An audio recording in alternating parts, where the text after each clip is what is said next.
Hey, good afternoon or good morning, or maybe even good evening, depending on where you're listening to us from today. Today's webinar that we're going to focus on here at Advanta IRA. We're going to be talking about something different that we have not covered before. We've done certainly a lot of webinars in the past on, using your IRA to invest in real estate or notes or multifamily and things like that. But today's webinar, we're going to talk about a different type of asset, and that is strategic metals. And again, we brought on a great guest speaker today to really talk about what they are. Specifically, when you talk about what is a strategic metal or a rare earth, what they are, and then how you can invest in those types of assets. My name is Scott Maurer. I'm the Director of Business Development for Advanta IRA.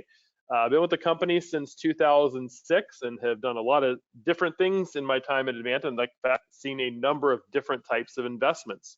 Anything from real estate to other types of precious metals like gold and silver, mausoleum crypts, alpaca investments, a lot of different and unique investments. And that's why we like to bring these types of topics to our audience and give you different ideas, different viewpoints, and expose you to different things that are out there in the world to invest in, using an IRA or not using an IRA. Again, that's the beauty of the webinars we do. You can take what you learn here and apply it simply to your personal funds that you may have. If you have any questions, I would say during the webinar, certainly get those. There's a question box on your screen if you're listening to us live. Get those questions typed into that box. I'll make sure to monitor those and ask them of our guests, or if it's a question for me, get those answered as well. If you have any questions after the webinar, or if you are listening to a recorded version of this webinar and would like some more information or have questions about self-directed IRAs, my contact information is here on this slide. You can reach me by phone or email, or if you want just some general information, going to our website as well. Now, a quick disclaimer we always need to provide before our webinars that we do not provide investment advice or legal advice, and we don't endorse any products or investment providers. Like I said, today's investment strategy or concept that we're talking about is very interesting, but you still would need to do your due diligence on the investment and do not take our webinar is an endorsement of that product or really any investment at Advanta. It's something that we simply do not do. We just like to present information and opportunities and let people do their own due diligence and evaluations of those investments. The materials we provide are for educational purposes only. If you do need advice from a legal, a tax, or an investment perspective, you can always reach out to us and we can put you in touch with an attorney, a CPA, or maybe an advisor who could give you that type of advice that we are unable to provide at Advanta. For those of you who are new to self-directed IRAs, who may be listening in, and a little bit about Advanta IRA, we are a self-directed IRA administrator, basically helping people who have money in IRAs, old 401k accounts, to invest in assets outside of the stock market. We've been around for almost 20 years. We hold over $2.5 billion in assets for our over 10,000 clients that we have here at Advanta IRA. And we do pair every client with an account manager, one point of contact who will service their account, help them through transactions, help them make investments, and get them what they need to properly self-direct their IRA. That's one way we set ourselves apart in the industry. The other way that we really focus on is really the education. Like I said, the webinar that we're doing today is geared again to help open your eyes to other investment opportunities, other things that are out there, get you thinking outside of the box a little bit. Most people associate their IRAs, their 401k funds, with investing in mutual funds and stocks and bonds and other publicly traded assets. But there's so many different things that you can do with your retirement accounts, and that's why the webinars are a great tool to expose you to the different investment options that are out there in the world. And you can find out more about self-directed IRAs through our webinars, through our networking events. We have a video library. This webinar and also any other webinars that we host are cataloged and uploaded onto our YouTube page, so you can access those at any time. Now, when you're talking about self-directed IRAs, what accounts would qualify to be self-directed? Any type of IRA, traditional IRAs, Roth IRAs, SEP IRAs, simples, can be self-directed. So if your account has a designation of an IRA, you could use that money to invest in real estate and the other alternative assets that we cover and the assets we'll talk about today. Also, any former employer plan. If you work for a company or you work for the government and have an old 401k or an old 403b plan, you can roll those monies into an IRA account as well, and then take advantage of the ability to invest in alternative assets. We also offer solo Ks for self-employed individuals and education and health savings accounts. The only accounts that generally can be restricted from being self-directed in the retirement space are your current employer plan. So if you are still working for the company that is sponsoring your 401k, they may very well have restrictions on your ability to move money out of that account into a self-directed IRA and invest elsewhere. That is one thing that a current employer is permitted to do. But if you have one of those accounts, I always recommend calling up the administrator and seeing what, if any, options you may have to do an in-service rollover and move some of that money out of the account. Now, with any self-directed IRA, there's a lot of, again, different investments I've already mentioned that you could partake in with your IRA, whether it's real estate, notes, mortgages, precious metals, strategic metals, etc. And one of the ways that we've had a lot of individuals hold assets in their account, and it's going to be especially crucial to our topic today, is something they call checkbook control within your IRA. Now, one way of holding your assets in a self-directed IRA is really what we call the custodial method, where Advanta, as the administrator, would hold on to your cash. We would pay bills, we would make investments, all at your direction, and all of the income and expenses from the investment flow directly in and out of your IRA account. And those assets all have to be titled by your IRA. So anytime you wanted to make a purchase or make a sale of that asset, it would have to go through Advanta, which obviously could cause some processing delays just in the fact that we're adding another step into the process. The checkbook control method of investing with your IRA is used by a number of people, where in this case, that you as the client and the account owner get personal control over the cash by using an LLC. You can set up a brand new LLC that is owned by your IRA account. You as the manager of that LLC can open up a bank account in the name of the LLC and direct Advanta to send the cash from your IRA into this LLC bank account. And from there, you as the manager can issue payments directly out of the account and receive and deposit income into that account. And any asset that you purchase is titled in the name of the LLC. So you have much more control over handling your investments, processing buys, processing sells, and keeping track of the funds, and then reporting back to Advanta each year simply what the value of your account is. So people choose checkbook control. Again, one, it's in the name. You get more control. You be able to write checks at your discretion, whether you're looking to hold a number of different types of assets, whether you need to act more quickly on an investment. Just gives you that level of control rather than having to go back to Advanta IRA for each investment. Also, it can result in reduced fees. Advanta and a lot of other custodians, self-directed industry, will charge fees based on the number of assets that we hold. And if we're holding 3 or 4 different assets in the custodial account, that's going to be larger fees than if you use a checkbook control, where we consider the LLC that you create the singular asset that you have. So even if your LLC owns 3, 4, 10 different investments in that structure, you only pay us one annual fee for that asset.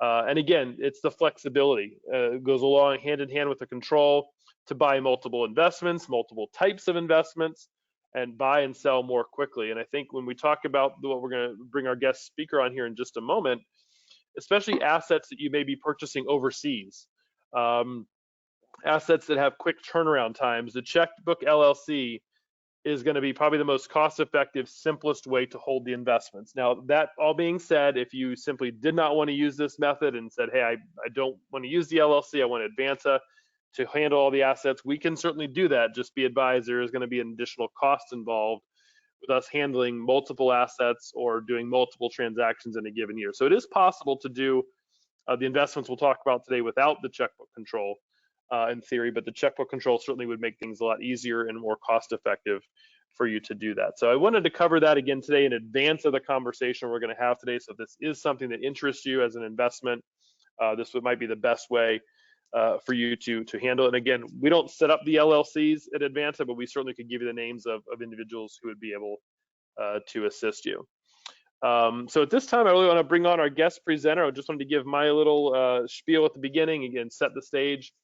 For our guest presenter, Lewis O'Connor, who is the founder and principal of Strategic Metals Invest, it offers the purchase, sale, and storage solutions for strategic metals and rare earth products that are used in the development of things we use every day. And if you're looking to connect with Lewis, his email address is here on this screen. We'll certainly give it out again during the presentation. I'll remind anyone who is listening live, if you have any questions for myself or for Lewis as we go through, type those questions into the question box on the screen, and we will make sure that we get to them. So Lewis, how are you doing today? Great, very well, thank you, Scott. Very happy to be here. Yeah, we're very happy. Yeah, we're very happy to help you. I know you and I have talked about this a little bit in the past before. It's a very interesting concept and things you don't really think about, I think, or what you're going to talk to us about, and things that these metals and these products that are used in everyday everyday items that we use that we just don't really think about. And with those the things that we're using, you said the scarcity and growth right on this screen here presents an investment opportunity. So I'm going to let you take it away. Like I said, just prompt me whenever you want me to move a slide, and go ahead and maybe share more about yourself. Will do. Thank you, Scott. Yeah, so I'm Louis O'Connor. I'm coming to you from Tipperary in Ireland. However, our business is based in Europe. The storage facilities in Frankfurt and our office is in Frankfurt. Something just before we really get into it, what I'd like to say is somebody once said, which is sort of very true, this is not connected to the metals, but they sort of said, watch out for what's happening over in Silicon Valley or in California, because in 6 months it'll be on the East Coast, and in a year it'll be in Europe. And this is maybe one of the rare occasions where there's a relatively new asset class has come to the market, and the idea has originated in Europe, and it's not directly available in America yet. I'm quite certain when I say that we're the only industry supplier at the moment in the world that offers this asset class to private investors. Now, we do have industrial clients in the US. We sell, our core business is we're an industry supplier. The investment side I'm about to tell you about is, to coin a term from America, it's our side hustle. Now, that might be too small a term for it, but it's important for people to know that we're connected to the industry. This is not just a sales and marketing company, and I'll get back to that more in a minute. So, yeah, if we can go to the first slide there, Scott. So what are strategic metals? I don't like to stoically sort of read webinars because it sort of doesn't come off well. I'd rather just get into it, but I'll just cover one or two things from there. First of all, let you know exactly what strategic metals are, because essentially they come under the umbrella of precious metals.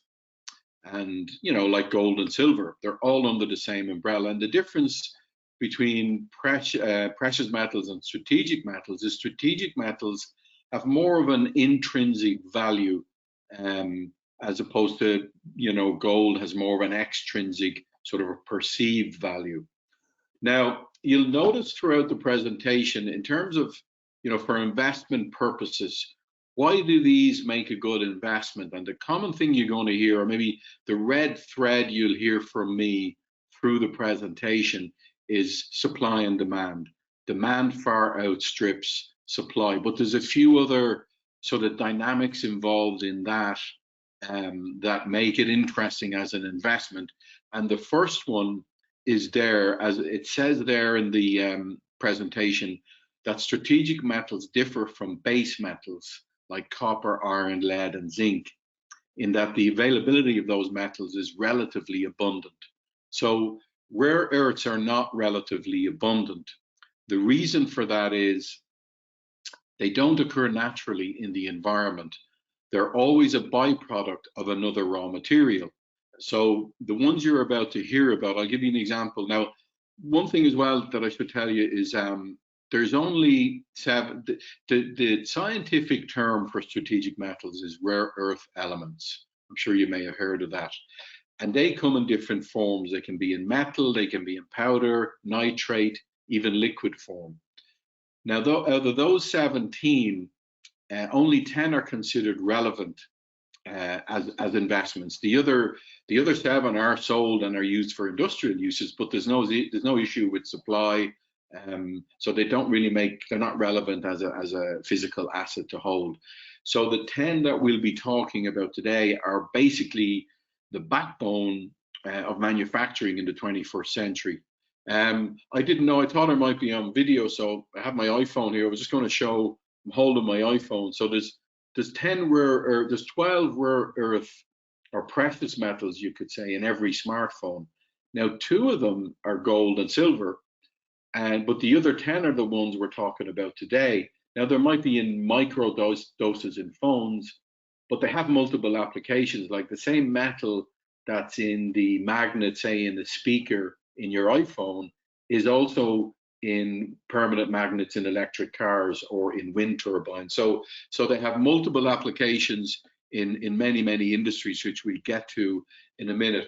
But the point I wanted to make about the fact in terms of abundance is, to give you an example, one of our metals, hafnium, is a byproduct of zirconium mining.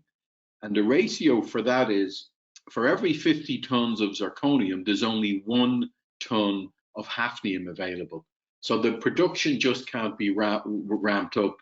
Gallium is another example. It's a byproduct of aluminum mining.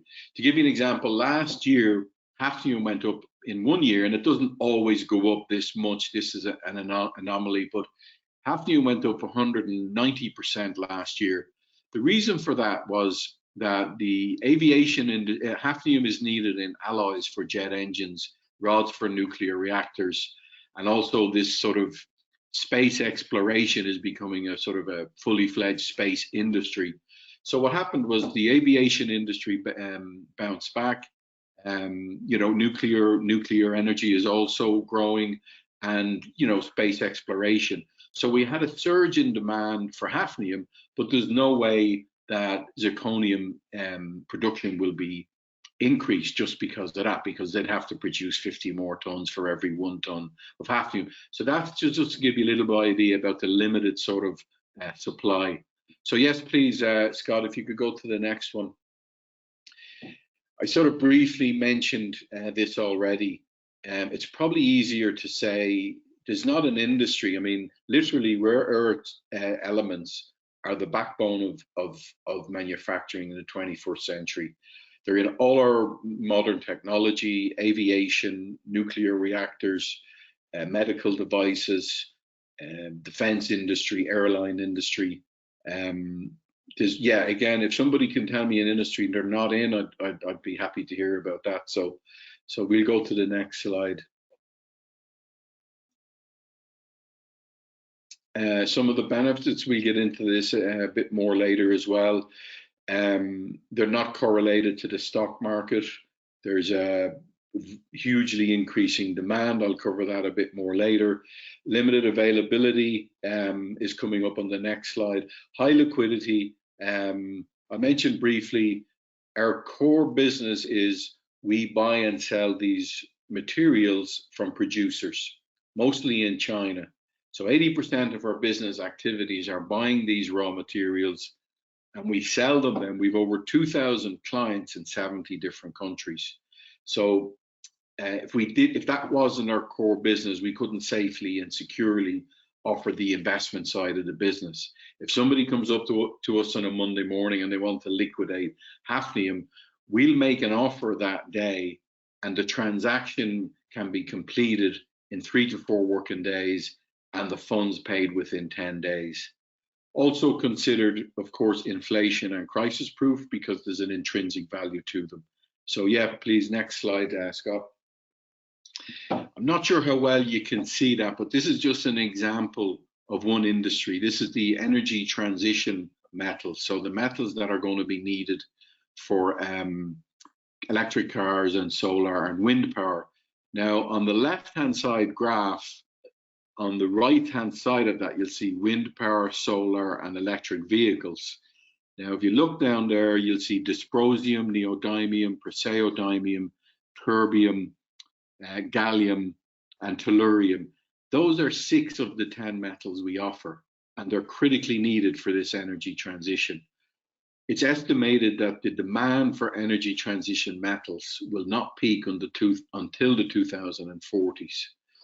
And then on the right side, just a small example, one country in Europe, Austria, a population of 9 million people. Now, these graphs are independent. These are not, this is from the Austrian Federal Ministry of Agriculture, Regions and Tourism.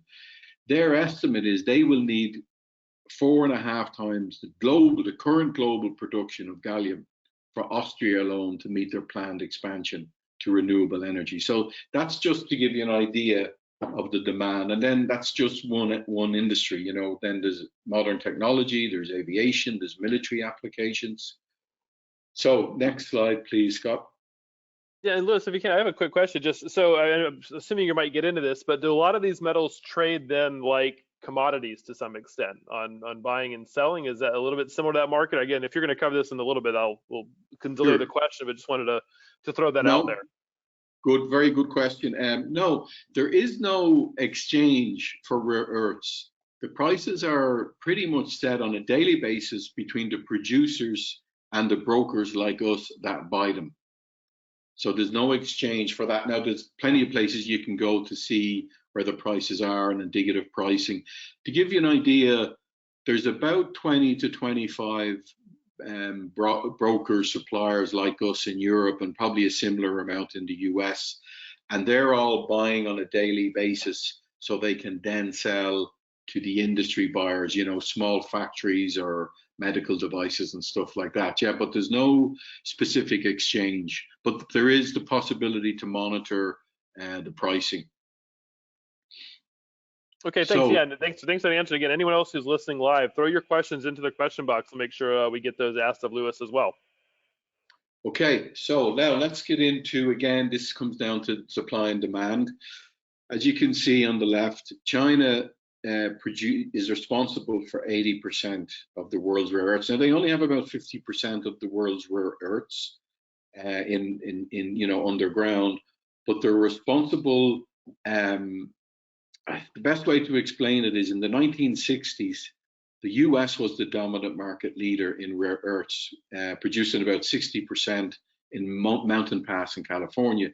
Now, at that time, from the 60s to the 80s, the reason rare earths really came into use is when we went from black and white TVs to color TVs. They were used in the screens for color TVs. And until the 80s, that was about it. But what we sort of understand happened in the 80s is China maybe understood before Europe and before the US that these raw materials would become the backbone of manufacturing in 30 years from now, in the 21st century. In fact, you can Google and you'll see that the premier of China at the time in 1987, standing on a rare earth mine, made a very shrewd prediction. He said the Middle East has oil and China has rare earths.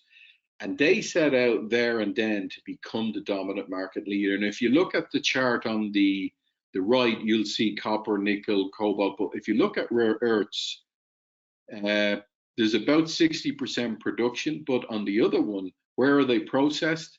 87%. Now that's over 90% now. So China has moved all the processing to China. They pretty much dominate the market. Even the rare earths that are produced now in California have to be sold to China to be processed. Now this is a key thing in terms of why they're such a good investment in the next few years. In the last year, both Europe and the US signed executive orders that they know now they have to wean their dependence off China. It took China 30 years to get here. It'll take, you know, Europe and the US time to catch up. There are rare earths in the US, they're in Vietnam, they're in Africa, they're in Australia, but here's the kicker. China has about 39 universities producing or graduating degrees in metallurgy in critical minerals. So the Chinese have been graduating about 200 metallurgists. These are the people you need for this extraction, separation, and refining. they've been producing, graduating 200 metallurgists a week, every week for 30 years. The US, I'm only talking about the US because I know the audience is mostly US here. I'm not just picking on the US, but Europe is in the same boat. We don't produce any at all. But the US and Europe are producing about 200 metallurgists a year. So the human capital, the engineering expertise does not exist in Europe or America for the refining, and that is what will take time. You know, another estimate is there's about 300,000 people in China working in rare earths. In America, maybe 400. So it's going to, you know, China didn't do this overnight, and it'll take us a while to sort of wean our dependence and gain other sources. So yeah, next slide, please, there, Scott. Yeah, Lewis, if you don't mind, before I'll move on that just a second. We did have a question just pop up. Someone asked specifically about this slide, which is why I want to just maybe get it asked now. Is can you speak to the geopolitical risks with respect to specifically the U.S.'s relationship with China? When we look at these charts, obviously it's you know, there's so much of a dependence right now on China and them being ahead of the rest of the world, it seems like, in this arena. So anything you can speak to or comment on that, on the geopolitical risks that might be involved with these investments or with these assets in general? It's actually a great question. Let me just just something I was sort of covering the other day, but increasingly, like the best way to explain it is that the market for rare earths is not always transparent, and the reason for that is the political landscape is becoming an ever increasing factor in this market. So you have issues such as trade wars, alternative energies, subsidies that can have an impact. Now, it's funny that question came up, but if you Google, you'll see just in the last month, it's widely reported that China are putting plans in place to restrict the export of rare earths to the US, to the Netherlands, and to Japan. It's a retaliatory measure because these three countries have got together and they're restricting the export of technologies for semiconductors to China. Somebody made a statement. They said the next Cold War, it won't be an arms race, it'll be a superconductor race. Now, the US and Europe and Japan have the technology, but China has the raw materials. If they do that, now there's a precedent to that. In 2011, in a trade dispute or a territorial dispute with Japan, the Japanese actually detained a Chinese trawler captain because he was fishing in territory waters, you know, disputed waters. And in retaliation, China restricted the export of rare earths to Japan, and we saw prices like 5x in 5 months, or you know, something like that. Now, for the first time in 10 years, China's threatening to do that again, and they're threatening to do it sometime this year, possibly by the end of the year. So yes, geopolitical strategies do play a part, and that's why, you know, I first came across this as an investor, and that's why you can hear how excited I am about it. It's part of my business now, is because on a good day, you own an asset that a hedge against inflation and a good store of wealth. It's got an intrinsic value. There's this demand supply disparity, but there could also be a situation where there'll be a restriction, and you could be holding these rare earths in a storage facility in Germany that are in short supply all of a sudden in Europe and the US. So that's a very good question. All right, thanks, Liz. We'll move on and continue the questions coming for the attendees. Okay, so just to show you some price development here, on the left, you'll see I just compared it to gold. This is very recent, from a 5-year historical, from March 2018 until March 2023. What I listed was the energy transition metals. As you can see, gold is up 60% in that 5 years, and every one of our raw materials up much higher. Terbium's up a massive 500% in 5 years. Now, on the other side, you see where I have outperforming the S&P. Now, I got two different numbers. So I got one number that gold is up 60%, another 39%. So I put both of them in. I'm not sure. I know gold went down a little bit again recently. So just to give somebody some idea, to give you an idea, the average, like that's five of our metals there. If you bought all 10 that we offer, the average for the last 5 years would be 34% a year every year. So your portfolio would be up, to be exact, 34.225% a year. So next slide, please. How can you purchase them? Obviously, choose the metal. We offer 10, and if you want, the minimum investment is only $10,000. And if you want, if you want to just buy one metal, of course you can. If you know something we don't about one particular metal, but we recommend diversifying. And if you buy all 10, you're pretty much invested in every industry. You're in aviation, military applications, modern technology, nuclear, aerospace industry, medical devices. But we can, clients can tell us what they want to buy. And somebody might say, for example, I'm interested in the aviation industry. And we'll tell them then which four metals are, in the aviation. But they all have multiple applications. But you choose your metals, make the purchase. Purchase is very, very easy. You don't have to be an accredited investor. They are precious metals. So Europe is just like the US. It's not a regulated industry. Anybody can buy or sell metals. Now, storage, I'm going to come back to in a minute, because once you purchase them, you own them and you can store them wherever you wish. But we have a recommendation on storing with us because of chain of custody. And I'll talk about that more in a minute. Liquidation, we guarantee to liquidate the metals for you. We'll buy them for their own inventory. I mean, the only end buyer for these raw materials are an industry buyer. We have 2,480 of them that we're selling to on a daily basis.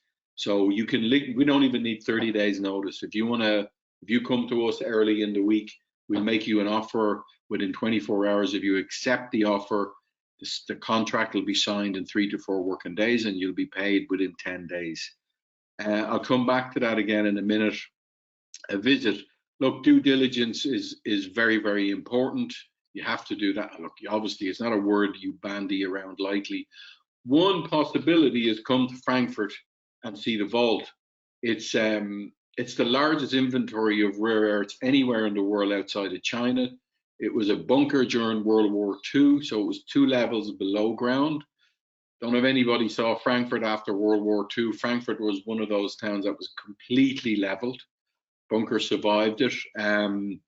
We purchased it in 2010, and we built a level above ground. So now it's 3 levels. There's over 200 metric tons of rare earths in the inventory. Less than 25% are investor owned, and the other 75% are either our inventory or industrial buyers also store with us as well. But the point being, you're welcome to make a visit anytime to touch it, see it, feel it. But there are other ways you can do due diligence, which I won't go into now, but I can send information on portals and locations where, for quite not too expensively, no more than $200-300, people can independently do due diligence.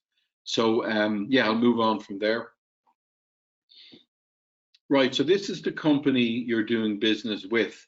Tradium are the German supplier, and they focus on what they do best, which is they buy and sell rare earths.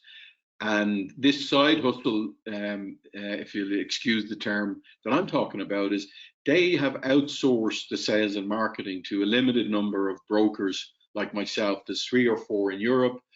I cover Ireland, UK, and North America, pretty much the English-speaking world. So you're not buying the metals from me, and thank goodness you're not, because if this was just a sales and marketing offer, I would have no connection to the industry, and there's no point in buying these raw materials unless you're buying from somebody who's connected to the industry. So all your documentation, all the funds go to Tradium, your chain of custody, purity reports. They were founded in 1999, based in Frankfurt. One quick document for if somebody wanted to do, a very quick look at due diligence, I can send you ISO 9001 quality management certificate, consistently held since 2003 for alloys and rare earths and rare earth elements. Tradium also are the exclusive representatives for numerous major international raw material producers. So they're for Europe and for the US, they are the direct supplier. The sister company where they store is Metlock, is 100% owned, but it's a family-owned business. You see a rendering, well, the photo is the interior of the vault, and you see a rendering of the vault. The reason it's a rendering is for the last 2 years, they've been upgrading the storage. It's just at its completion. Even Tradium found it, challenging to get, parts and raw materials like everybody in the world recently. So it was to finish in the spring, but it's just finishing now in the summer. And it's 2 levels below ground. And now we have an office and we have an atrium above with a place where we can entertain clients that come to visit the vault. As I said, there's over 200 metric tons. And I'll tell you something that isn't published here, but it's not a secret. Just to give you an idea, the turnover on the industrial side, they turn over about $100 million a year in sales, not the investment side. This is the amount they're buying and selling to industry buyers. And the business is growing, so much so that this vault you see, we're just completing a sort of a €3 million, addition. And Tradium have already bought land in Frankfurt to build another storage facility. It'll take 3 or 5 years to build, but what will happen is at the moment the vault you see, we have the new vault will then store just material inventory for Tradium and also for industry buyers. And this vault you're looking at here will just be for investors. So just to let you know, the business is also continually growing because demand is growing for these raw materials. So next slide, please, Scott. Now I'm going to introduce the metals. I'll do it quite briefly because I don't want to bore everybody to death. What I'll highlight really is maybe the growth areas, the forecast. So the first 6 are technology metals. First one is gallium. So go ahead there, Scott. Yeah. So gallium is the miracle cure for higher computing, but also in smartphones and computers. Big, obviously, the big growth coming is for electric cars, wind turbines. And then you see photovoltaics. Photovoltaics is the next generation of solar cells. And quite soon, because of these solar cells, you won't need a charger for your phone because these thin film cells will be in the case of your phone. They'll also be in the roof of your car, not just in windows and in buildings. So, gallium's up about, I think, 40% a year every year for the last 5 years. And as you can see from those industries, it's going to continue to grow. You can see on the bottom right, the demand for gallium is estimated to be 6 times the current production by 2030. So that's gallium. Next one, please. Germanium, fiber optic internet, probably say no more. Memory chips, high frequency technology, again, high sort of demand increase, possibly 8-fold by 2030. Next one, please. Hafnium, this is the one we spoke about earlier, went up 190% last year. Probably wouldn't recommend you buy it today because we think there might be a price correction. So we'll also do that. We offer 10, but there's 2 at the moment. We're just suggesting don't buy at this moment in time because we think the price might come down, and we will tell you that, So hafnium, super alloys for airplanes, nuclear industry, and also new semiconductor technology. And not mentioned there is aerospace industry is another one. Okay, next one. Indium. We touch indium every day. It's It's in the screens of our phones. It's in mobile phones, solar cell technology, nanotechnology, medical technology. Indium compounds play a central role, all flat, flat screen TVs, solar cells, and nanotechnologies. And next one, please. Rhenium, aerospace turbines and aerospace technology, sorry, airplane turbines and aerospace technology. Rhenium is one of the rarest, it's rarer than gold or platinum, and it's indispensable in aircraft construction. So next one, please. Tellurium, from solar power to vulcanization. Actually, I don't know what vulcanization is. Maybe somebody can tell me. Semiconductors, photovoltaics, rewritable CDs, DVDs, special purpose glass in fiber optic cables. Thanks to its diversity, tellurium remains exciting for various industries in the long run. So yeah, next one. Right, now we go into the rare earth elements, which are basically the powdered form. The reason these materials are so sort of critical is their malleability. They can perform, still at very, very high temperatures. They can, which I'm about to tell you, they can be metal, they can liquefy, they can be nitrate. But these are the powdered form I'm going to introduce to you, where there's going to be a lot of growth. So we'll start with dysprosium, I think is up first, Scott. Yes, so this is the booster for electric motors, permanent magnets, and electric cars and wind turbines. And you can see as well, the other industries. This is a real growth area, dysprosium. Next one, please. Neodymium. I have a great story about neodymium just recently. If you go to our website, we have each metal listed, and we have, in much more detail what I'm showing you here about applications and forecasts. But just very recently, with neodymium, but also gallium, what they created was, you'll see there's a little video. If you go to our page, you'll see there's a video. And what it is they show a metal robot, a tiny metal robot, and it's basically in a jail cell, small jail cell.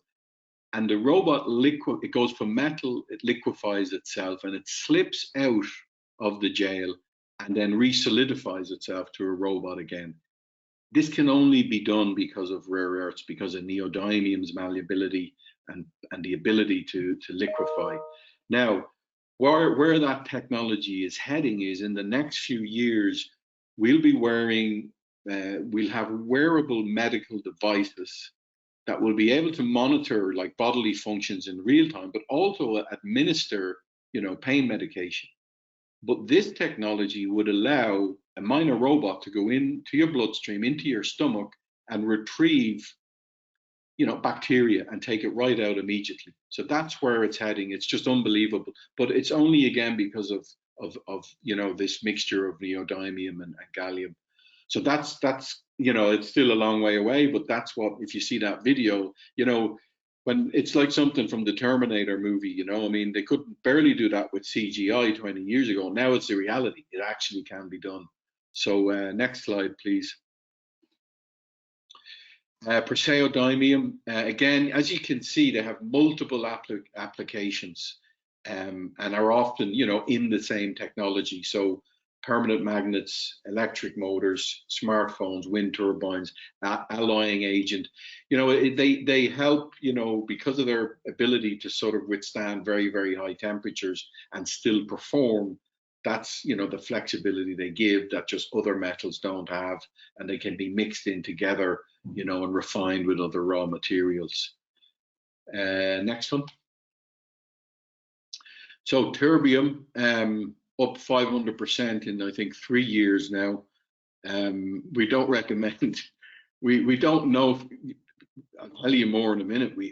It's hard to predict, but it's gone up so much, we're asking people not to buy it just for the moment till we see. So terbium, range of applications. Semiconductors is huge. As I said, the next Cold War, if things escalate between China the rest of the world, it'll be over semiconductors, because that's what basically runs the world. The Cold War will not be an arms race, it'll be a semiconductor race. And, as an example, the reason China, maybe the US, would be willing to go to war over Taiwan is the Taiwanese semiconductor manufacturing company produces 92% of the best semiconductors in the world. The other 8% are in South Korea. That's what that is about. Now, the technology is in Taiwan, but the raw materials are in China, most of them. So that's terbium. Next one, please. Yeah, so just maybe some key benefits summary. You own a tangible asset. So you physically own these metals. You buy them, you own them. Your asset value is, based purely on supply and demand, which, it's a speculation like any other commodity purchase is. The demand is strong and growing, no question about that. Not even the mother-in-law would argue demand is increasing, I think. There's a finite amount, and they are considered critical to all nations' economic prosperity and increasingly military capabilities. So you purchase and you sell directly with a trusted global dealer, and you receive certified proof of ownership, chain of custody, analysis reports, purity levels, and then secure storage in a maximum security facility. So I'll just talk a little bit about storage, because as I said, once they're delivered to the vault in Frankfurt, you own the raw materials. If you want to move them to, Switzerland or Delaware, that's your choice. The only thing is you'll incur the costs of moving them, and you may pay some taxes. The vault is just like Switzerland, it's a duty-free zone. You don't pay any taxes on the purchase or sale if you've stored them a minimum of a year in the vault. If you move them to the US or elsewhere, you probably would pay some import duties. But probably more important than that, if you move them, our facility is a recognized industry storage facility. If you move them from there, you are taking them out of the chain of custody. And the chain of custody, no industry buyer will buy metals from us, even from us, if the chain of custody is not intact. For example, the US Department of Defense, which are one of our clients, they don't buy everything from us, but they come to us from time to time. There's 3/4 of a ton of rare earths in an F-35 fighter jet. They're not just going to buy those raw materials from anybody. And if the chain of custody is intact, they will not touch them. So if you move them elsewhere, you've broken the chain of custody. Now, it doesn't mean you can't come back to us and we won't buy them. But if you come back in 3 years and say, I'm ready to sell, they probably would need to be retested, and you're going to have to do that as well. So if you move them out of our facility, you're just adding cost, and also they're not as liquid. If they're in our vault, if you come to us, all of a sudden, if you've some other deal you want to liquidate, you want to buy a property, and you say, I need some money quickly, you can sell these metals in 10 days and have your money. But if they're in another location, you'll have to move them back. And so anyway, I'm sure you understand what I mean by that. So next one, please. Actually, I'll say, before we go next, I did have a question come up, I think, and this may be answered somewhat in the slide here. Someone asked who determines kind of the value of these metals? And when someone's maybe ready to purchase it, you're ready to sell it, who helps determine and considers the right value? Is there a accepted authority or somebody else who actually, maybe almost like a third party to go to as well, or some kind of industry standard to look at it? So, I mean, it seems like the value of these metal materials is based primarily, like I said, purely on supply and demand. How demand is the metal and how much supply there is. Correct. And the prices are set daily between producers and buyers. And, if somebody's taken, a more serious look and wants to investigate further, I can send them, for example, 5 different links to, Asia Metals, locations in different parts of the world where you can see where the pricing is. Most of it is indicative pricing. So, they can be volatile in the short term.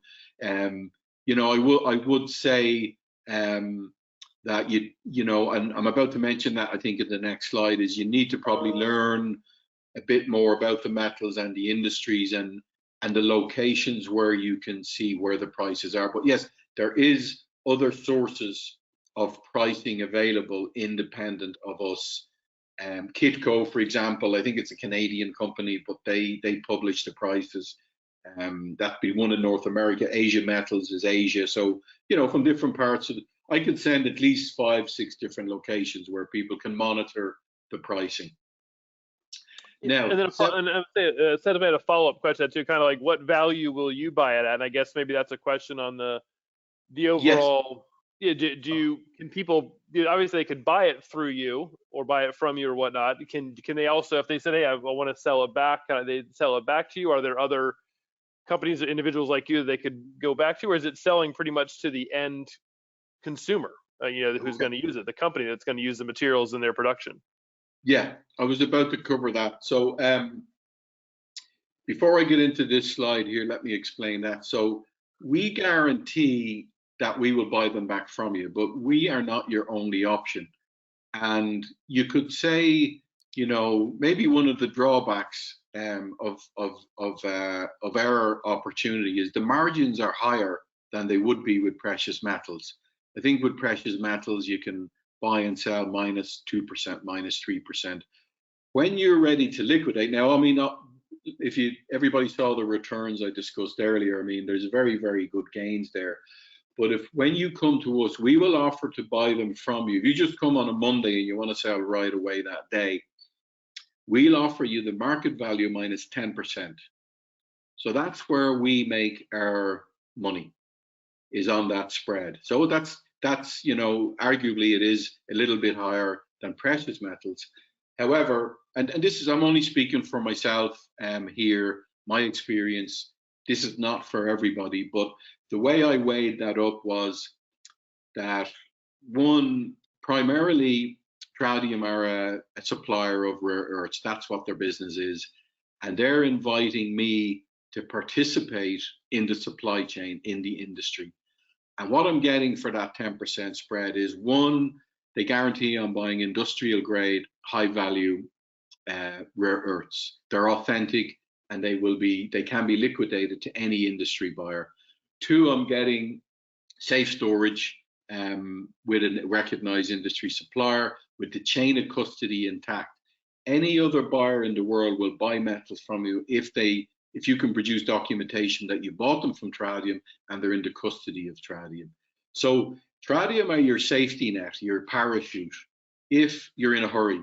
But I also have a list, and I'm getting contacted all the time. Like just 2 weeks ago, company from Rhode Island, I'll tell anybody the name if they want to hear, and they buy indium as much as they can get because they have a factory in Rhode Island, they have a factory in Canada, Poland, and the Far East, and they buy indium and they use it to create other products, anything from military applications to medical devices.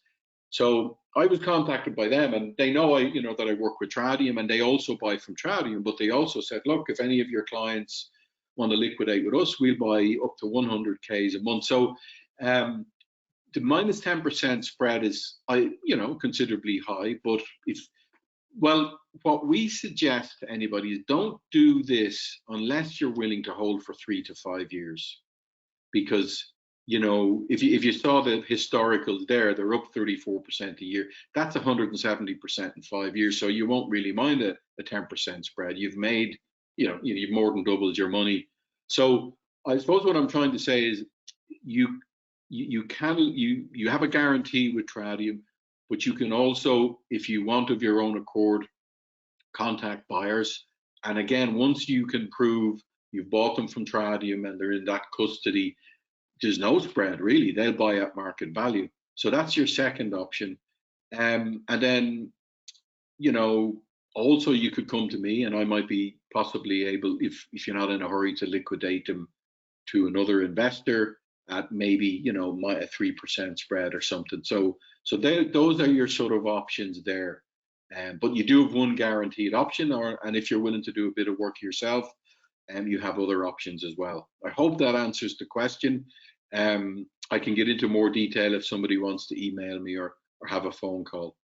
So having said all that, what I want to finish on is, you know, um, people could, contact the supplier themselves and buy direct and not work with us, right? And I'd like to just warn people for if they decide to maybe try and do that, what they should look out for, because, you know, um, that's only fair, right? So these are the 7 things you should know before you purchase strategic metals, and I'll put there's some warnings here as well.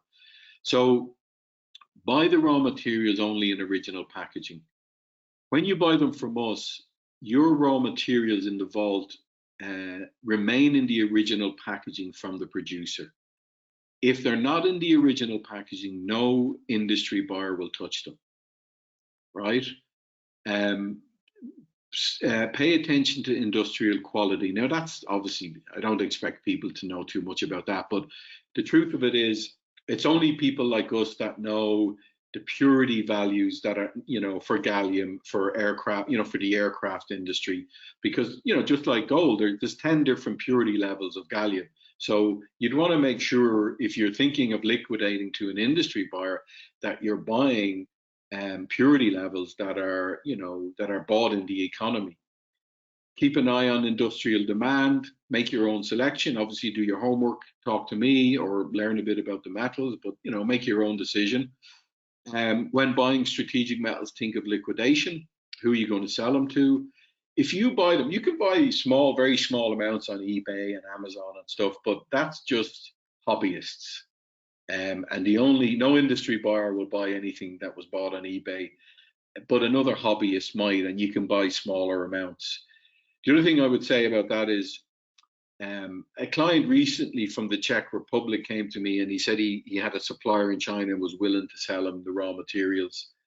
And I said, look, go for it. Except that seller is not guaranteeing to buy them back. The buyer then is sort of stuck with them. And what I told them, which is the truth, is when you want to liquidate them, there's no guarantee that the material you have is the purity levels you've been told. The reason I know that is that until about 2012, there were rogue mines in China. And now China has completely clamped down on that now. And, they've pretty much shut down any of these rogue mines.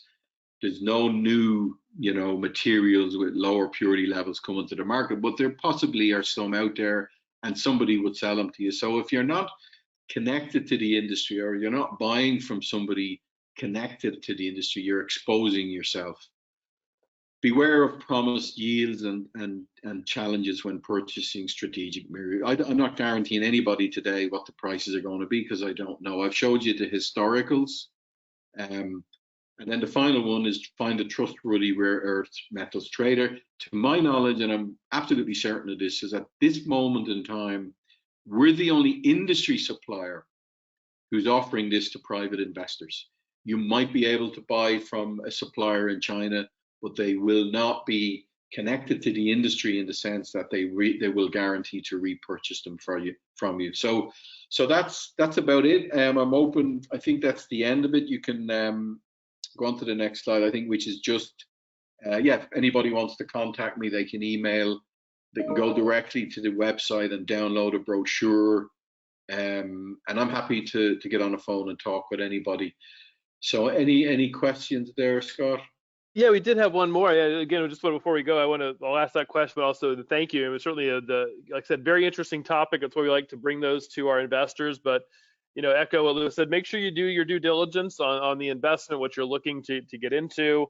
Understand the risks involved. Again, the Advanta IRA does not do that. We don't endorse any particular investments anyway. So make sure that you're comfortable in doing that. And we'll finish with a couple questions. One said, obviously metals, if you purchase them, they have to be stored. Is there a monthly storage cost that would be paid, or is that included at all in the price of buying them? Good question. Actually, I've forgotten to mention that. Yes, there's a storage fee of 2% per annum. So just so you know, I mean, that's probably about 0.5%, maybe 1% more than you might pay in the US, and there's a good reason for that. Is the facility, it's a fully bonded bank level secure vault with armed security. That includes insurance, for everything: war, explosions, theft, fire. But most importantly, the insurance covers, because some of them are in powdered form. They're not highly dangerous or explosive, but under certain conditions they could be. So there's extra sort of for the powdered ones. There's extra conditions for the storage. Now for the US clients in Europe, we bill our clients quarterly for the storage, but because there's no bank fees, if you're transferring funds between any country in the EU, there's no fees. Now our US clients are different, though. There's bank fees. So what we do with our US clients is we only invoice them once a year. So the first invoice wouldn't come until after the first 12 months, but it would be then 2% a year. All right, and just another question, I guess someone looking maybe at alternatives. Are you aware of, or is it possible to buy, stocks or mutual funds that are? Someone says it's worth it to buy a stock on these types of metals. So I'm assuming they're looking at maybe not buying the actual metals. Is that a possible investment? Is that even available to individuals in this realm? Well, you can invest in a mine that's producing rare earths, or you'll probably, especially now in North America, because the Inflation Reduction Act has put these huge subsidies and incentives for people to mine rare earths in the US now, and the subsidies are there to try and compete with China. So you're going to see, you'll probably hear of investment in mines in the US. The only challenge there will be, of course, is, labor costs are going to be more. America, Europe will do it more sustainably. So, right off the bat, it'll be prices will go at least go up 20-30% more, just because of, the labor costs and stuff like that. And then there's no guarantee of success, because, something very quietly people don't know is China has, in the last 5 years, started to import rare earths from Myanmar and different locations. They're now importing 40% of what they're refining, which tells us one of two things, or maybe both. One, China could be running out of high-grade rare earths, or two, they want to stockpile more for themselves. So, it's going to be challenging for Europe and the US to sort of get in and compete here. It will happen because these materials are critical to every nation's economic prosperity and military capability. So, the West has woken up. They can't allow this to continue with China. So regardless really of what happens over the next 5, 10, 15 years, prices are going to rise. So if you're sitting on them, we recommend sort of a medium to long-term play, meaning 3 to 5 years or even 10 years, to see. If you look at the historicals I showed you, there's excellent trajectory there for the next 5 or 10 years as well. Good. Yeah, well, again, Lewis, thank you very much for your time. They were a little bit over. I wanted to go ahead and wrap up the webinar today, but if you have more questions about the context, the content of today's webinar and strategic metals, and personally, reach out to Lewis. His contact information is here on this slide. I'm sure he'll be available anytime to answer a question, either email or give him a call on the industry. If you do have questions on the IRA side of things, don't hesitate to reach out to me. Here's my contact information on this last side. But I wanted to thank everybody who certainly attended live. Those of you who attended or listening to the recording, said reach out to Lewis or myself with questions for follow-up. So Lewis, thank you again for coming on today. Scott, thank you very much, and thanks to everybody there for taking the time to be here today. It's been a pleasure. Thank you. All right, thank you again, and I look forward to having everyone else on our next webinar. Thank you.